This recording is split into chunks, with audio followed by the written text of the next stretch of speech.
É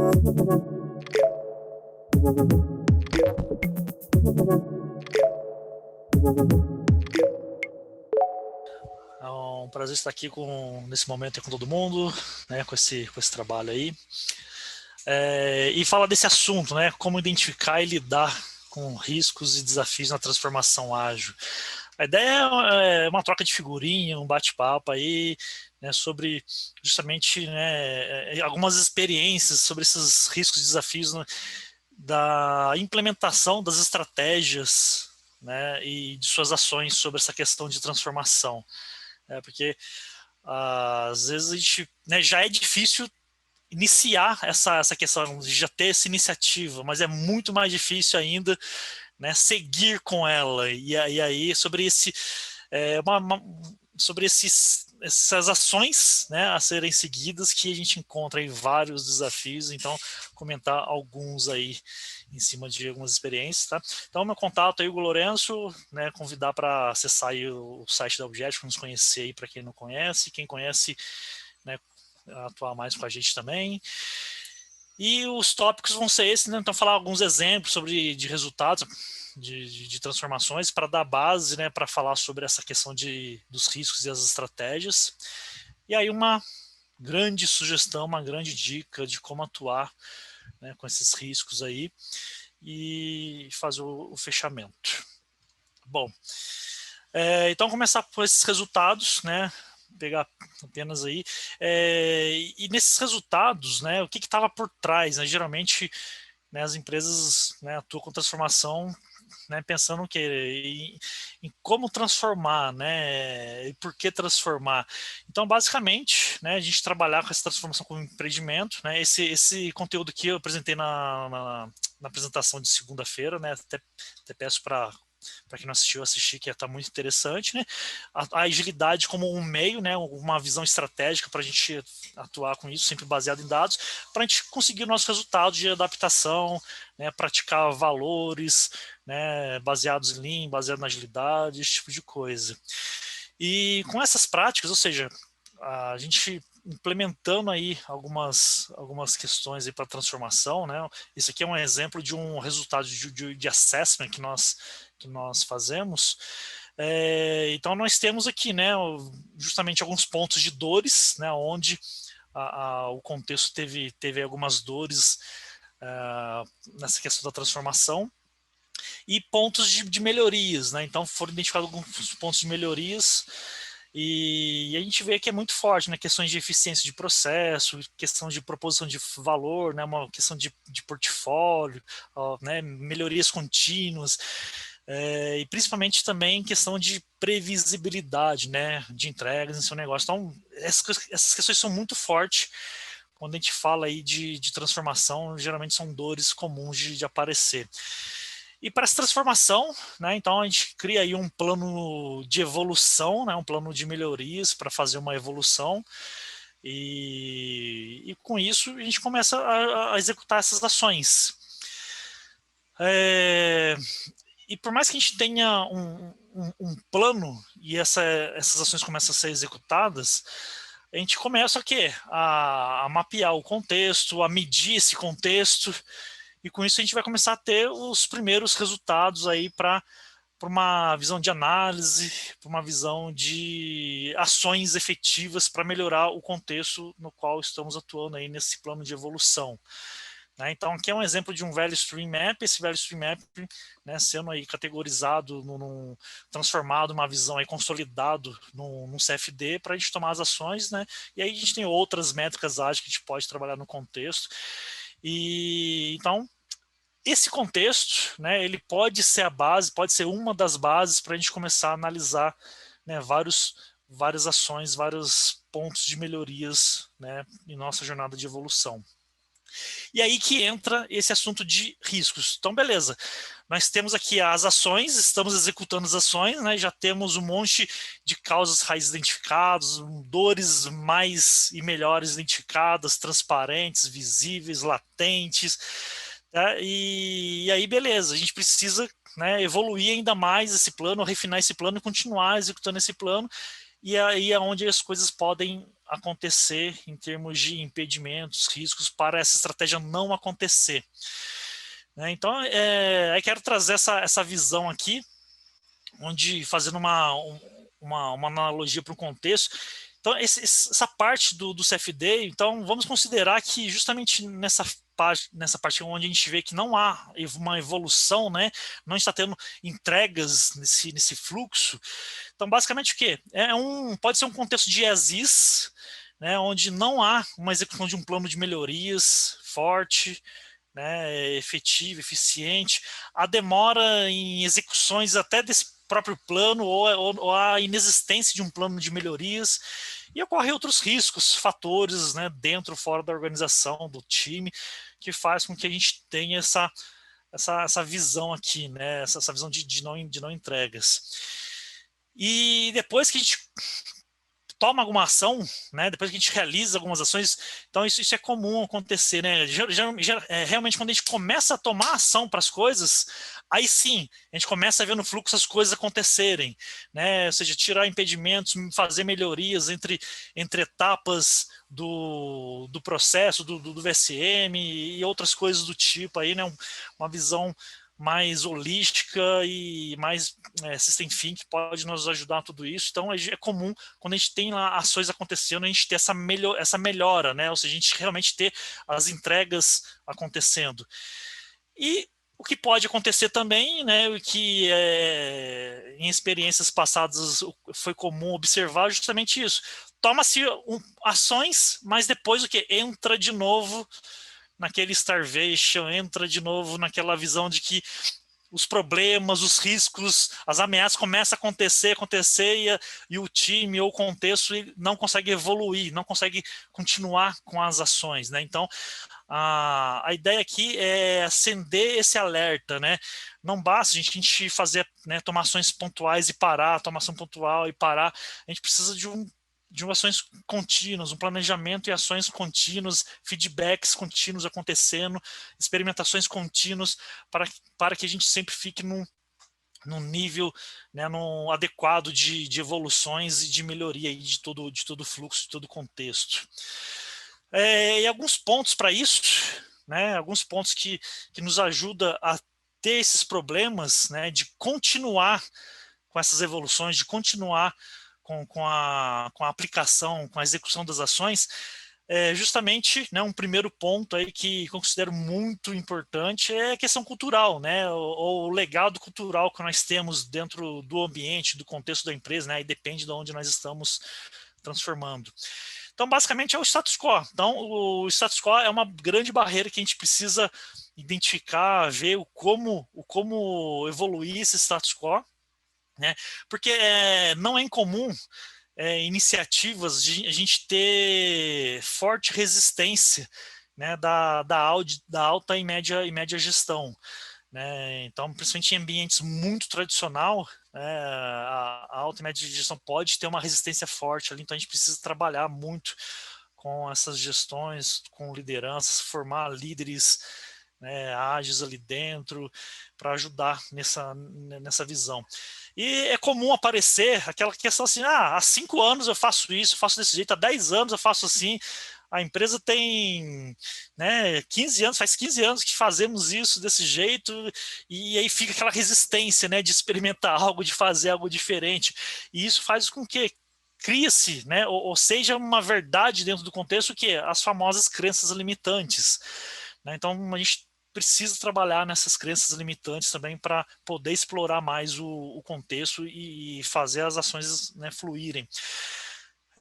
Uma estratégia possível para lidar com isso é justamente a implementação, né, de iniciativas pequenas e de forma frequente e para ter ciclos de feedback acontecendo, né, ciclos curtos.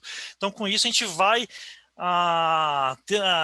influenciando o ambiente, atuando com que as pessoas, né, tenham feedbacks, tenham já resultados a curto prazo, para que a gente consiga evoluir, fazer uma inspeção, adaptação rápida para evoluir esse contexto e ajudar a quebrar um possível status quo negativo aí.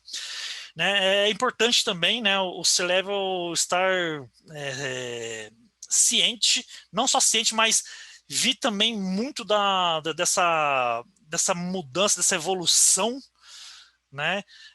Principalmente então ele favoreceu o nível estratégico aí para que essa cultura de transformação seja possível, essa cultura lean, ágil, seja possível acontecer. E também assim a questão de investimento financeiro, né? Toda transformação toda transformação e inovação precisa ter um investimento financeiro, né? E o financeiro não é só, né, dinheiro de uma maneira de contratar software, pessoas, licenças, né? Não, é investir em tempo das pessoas também, investir em ações que vão ajudar, né, nessa questão da cultura. E também uma grande questão que tem nessa questão cultural é aquela visão assim de, né, normalmente muito forte, tradicional, assim, comando controle, e a visão, eu vou fazer isso porque é o meu nome que eu quero pôr em jogo, é o meu nome que eu quero fazer acontecer, eu quero registrar isso aqui no meu nome. Então, assim, a transformação, ela não é, né, da pessoa, né, ela é do todo, da empresa, da cultura, todos estão ali junto, né. Então é muito importante a gente refletir nisso, né? E não é só fazer do meu jeito, né? E garantir a entrega, é fazer do melhor jeito que a cultura da empresa permitir, do melhor jeito que vai ajudar a evoluir essa cultura, e não é só foco em entrega, mas foco no resultado que precisa, né, no resultado que a empresa precisa para o seu contexto. Então, essas questões vão ajudar muito. E só fazer um forte direcionamento para as crenças limitantes, então a gente evitar, né, coisas de, sempre fiz assim, não, eu não vou mudar, estou muito velho para isso, a empresa nunca vai mudar, a empresa sempre foi assim. Tentamos antes, mas não deu certo, então a gente não vai tentar de novo, né? Só funciona nos livros e nos eventos, né? Na prática é diferente. Não, gente, estamos justamente aqui fazendo esses eventos que é justamente para mostrar que na prática a gente consegue sim fazer, né, o melhor, conseguimos evoluir. Não temos não temos dinheiro para investir, mas que negócio, mas tem dinheiro para corrigir bug, tem dinheiro para ficar sofrendo com os problemas, né? Isso que é estranho, né? E não tenho tempo e preciso trabalhar, né? Nunca tem tempo para fazer as melhorias. Então, essas são algumas crenças que limitam muito o nosso contexto e que a gente precisa dar muita atenção para isso. E a sugestão, né, também é atuar aí com uma visão de empatia, né? Ou seja, empatia para com as pessoas, com os times, com a empresa, com os fornecedores que forem contratados com isso, né? Então, tem um contexto de empatia para a gente sentir mesmo as dores, o sentimento das pessoas, o que todo mundo tem de positivo também, para a gente junto eliminar as ameaças e alavancar as oportunidades, né, para a gente evoluir nesse contexto. E também trabalhar numa visão de value-driven, né, risk-driven, gestão de fluxo, pensamento sistêmico. Então, tudo isso vai ajudar a gente a atuar nessa questão aí. Tá? Então, essa parte cultural é muito importante, a gente precisa valorizar muito e atuar com bastante atenção e respeito, né, à cultura e evoluir conforme a gente precisa em todo esse contexto. Então, uma outra questão é o famoso não há tempo, que eu falei antes, né, dando uma ênfase aqui, não há tempo. Então, a gente começa a ter métricas, e a gente mostra através de métricas, temos aqui vários gargalos, vamos lá analisar a causa raiz, o porquê, hipóteses de soluções.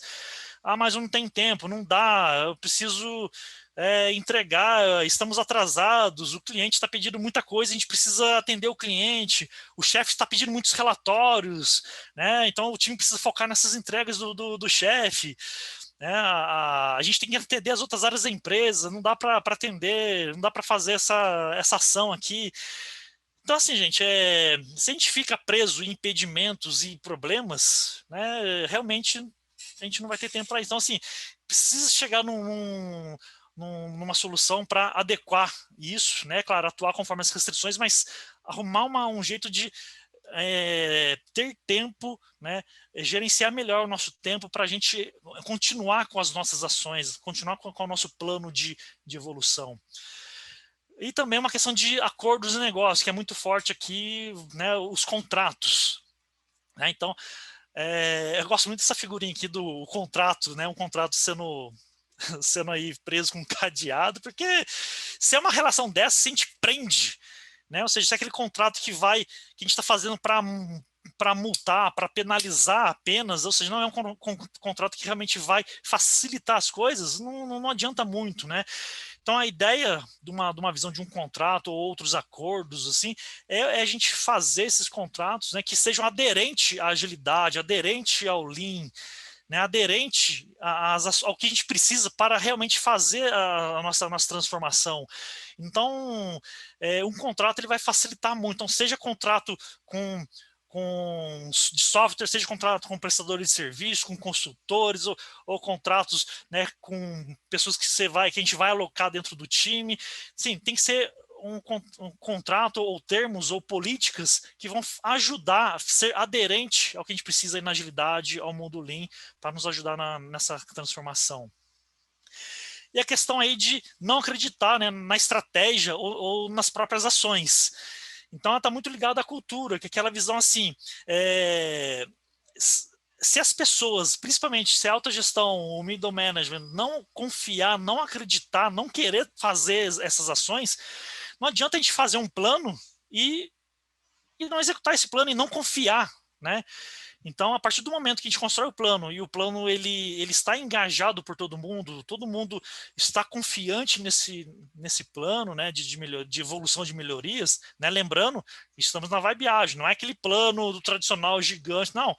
É um plano direcionador, é um plano focado em experimentações, né, ciclos curtos de feedback, melhoria contínua, kaizens, né? Então é essa a ideia do plano. Então, se a gente confia nesse plano, vamos lá, vamos fazer de tudo para ajudar. E aí, onde a gente é importante a gente atuar com a ideia lá da hierarquia invertida, né?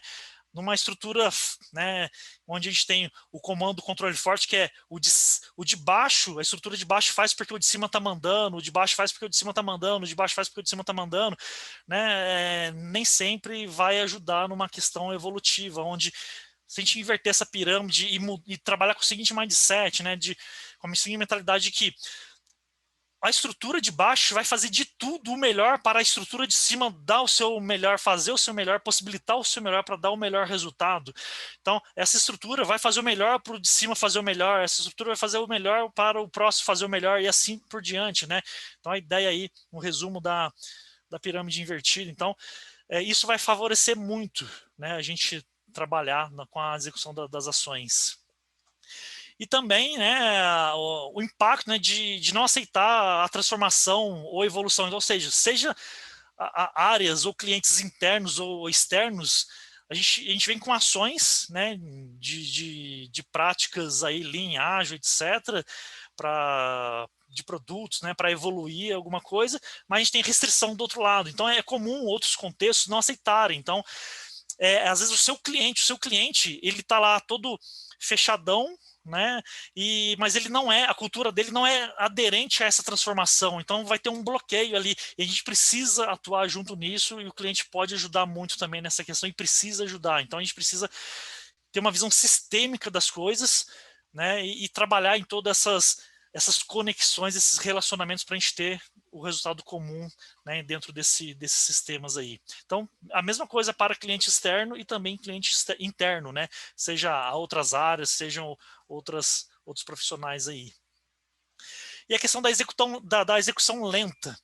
É aquele negócio, vamos transformar, vamos, mas, né, faz uma coisinha aqui, aí para, e faz outra ali, aí, né, tem N desculpas ou N motivos para ir lento, mas a gente precisa ter essa preocupação, porque se a necessidade de atingir uma velocidade seria equivalente a essa da linha verde, então a gente tem um grande gap, às vezes com um real, que seria esse da linha vermelha.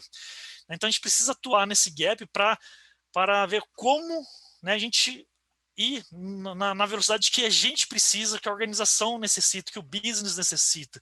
Então isso é muito importante a gente atuar com isso. E a questão de não gerenciar os próprios riscos da própria transformação, né, onde tudo que já falei, mais outras coisas que tem aí, né, está aí no meio. Então, o gerenciar risco no sentido de questões técnicas, produtos, estratégia, né, opções, análise de cenários, projeções, no nível operacional, no nível estratégico. Então, é gerenciar esses riscos aí de todas as pontas, de todo o value stream, de todo o contexto. E lembrando que, né, os riscos são as ameaças que nós temos para as nossas ações, para a nossa estratégia, mas também as oportunidades, o que pode alavancar, né, a execução de tudo isso, o resultado. E também não considerar as demais áreas da empresa, né? Então eu gosto muito dessa figura aqui do Klaus Leopold, né? quando ele fala de Business Agility lá no livro dele, lá, do Repensando a Agilidade, lá, né? Ele fala algumas coisas do tipo. E então, assim, não adianta a gente, né, mudar só uma área, uma parte, né? Pode ser um começo, mas a gente precisa atuar com essa gestão de risco de toda a cadeia do business, do value stream, né? Então, atuar com essas estratégias, conhecer o value stream, atuar com visão sistêmica vai nos ajudar com tudo isso e trazer o alinhamento de todo mundo, né? Cada vez mais alavancar a atuação de todo mundo nesse contexto. Então, com isso, fecha aí os principais, né, pontos que eu queria trazer para cá, né? São esses pontos aí. E aí, indo para a parte final, né? Então, assim, como atuar, como fazer para diminuir o risco de toda essa transformação, de toda essa transição? É justamente apresentando, né, o nosso framework, o Agile Transformation Flow, onde a gente foca em resultados que vão ajudar a alavancar todos esses pontos. Esse framework, né, eu apresentei ele na palestra do dia de 29, tá? Então peço para quem não viu assistir lá um pouquinho, aí eu comento mais um pouco ele, mas esse nosso ATF, ou Agile Transformation Flow, ele vai ajudar muito a evoluir, obter maior habilidade de adaptação, né, nos contextos, e vai ajudar a atuar com esses riscos aí. E também, né, a própria questão, né, de gestão de riscos, sempre usar métricas, fazer gestão de risco, melhorar a análise das métricas através, né, da gestão de risco, né, uma dica que eu sempre dou. Então, a valorizar esse caminho de pega as métricas, potencializa essas métricas aí com a visão de riscos para a gente ter um plano de evolução adequado e vencedor aí.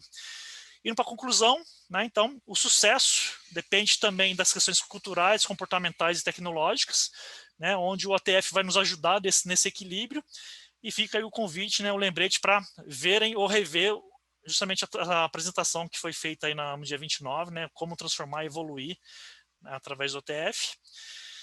E fica o convite também para preencherem aí o self-assessment para concorrer a uma análise aí do Marcelo Walter. E é isso, pessoal. Agradeço. Grande Hugo, valeu, parabéns aí pela apresentação. Você é o nosso cara dos riscos, né? Tento influenciar bastante no mercado aí. Eu tinha um líder, um cara que trabalhava comigo, que ele sempre brincava com o termo risco, dizendo: "Ih, tem risco de dar certo isso aqui, hein?" É isso aí, ó. Legal, legal. Então, agora a gente vai dar uma parada no nosso canal aqui, porque a gente vai ter o Danilo Garcia apresentando lá na sala beta do evento, na trilha principal do evento. Então, a gente vai dar uma paradinha aqui no nosso canal e a gente volta às 11h45 com um case de evolução acelerada de maturidade ágil e DevOps. Algum comentário final, Hugo, para a gente só colocar a mensagem aqui para o pessoal? Uma coisa para compartilhar, justamente ligado ao tema aí, né, desses desafios da transformação, é justamente o seguinte: por melhor que seja o plano ou o pensamento, né, as ações que a gente cria para fazer essa evolução, se realmente a gente não tentar a todos aqueles desafios, aqueles riscos, né, questão cultural, essa questão de falta de tempo, né, às vezes até pegando a palestra do Marcelo que fala sobre arquitetura, né, deficiência, se a gente não melhorar esses pontos, se a gente não conseguir evoluir esses pontos, isso vai dificultar mesmo, né, uma evolução no todo. Então a dica é a gente fazer mesmo uma gestão desses pontos e atuar para, né, diminuir essas ameaças e alavancar as demais oportunidades aí. Legal. Muito obrigado, Hugo. a gente vai para a nossa pausa para a gente deixar o pessoal ir lá para a sala beta e acompanhar. Óbvio, o pessoal que está no evento, quem está no YouTube, aí na parte que a gente está divulgando de forma pública, vai ter que dar uma esperadinha. E aí, às 11h45, a gente volta aqui. Valeu, pessoal. Valeu, Pedro. Tchau. Um abraço.